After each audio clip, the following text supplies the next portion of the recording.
पहली बूंद गिरी है मिट्टी पर, एक पुरानी याद लौट आई है।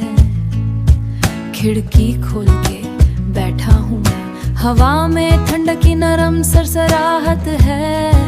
पुराने जूते दरवाजे पर रखे हैं, शोर कम है आज इस बस्ती में, सिर्फ पानी की आवाज बची है, सिर्फ पानी की आवाज। ये बारिश और तेरा इंतजार,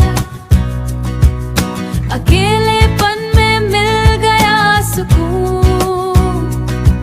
बस बह रहा हूँ पानी की तरह, जिंदगी को रास्ता मिल गया है, सुकून मिल गया।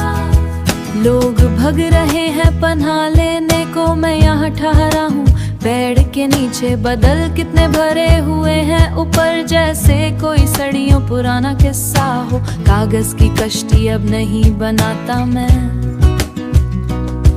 बस बैठ कर गीली मिट्टी को सुनता हूँ। वक्त की रफ्त जरा कम हो गई है, वक्त थम सा गया है, वक्त थम सा गया है। ये बारिश और तेरा इंतजार, अकेलेपन में मिल गया सुकून।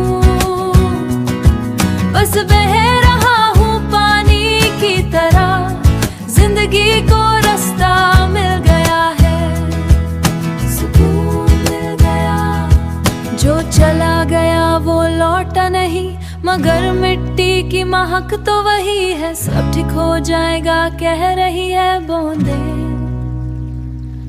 इस खामोशी में एक अलग ही दोस्ती है, अलग ही दोस्ती। ये बारिश और तेरा इंतजार, अकेलेपन में मिल गया सुकून। बस बह रहा हूँ पानी की तरह, जिंदगी को रास्ता मिल गया है, सुकून मिल गया। धीरे धीरे सब ढूल रहा है, मेरा इंतजार अब बोझ नहीं है, बस बारिश है और मैं हूँ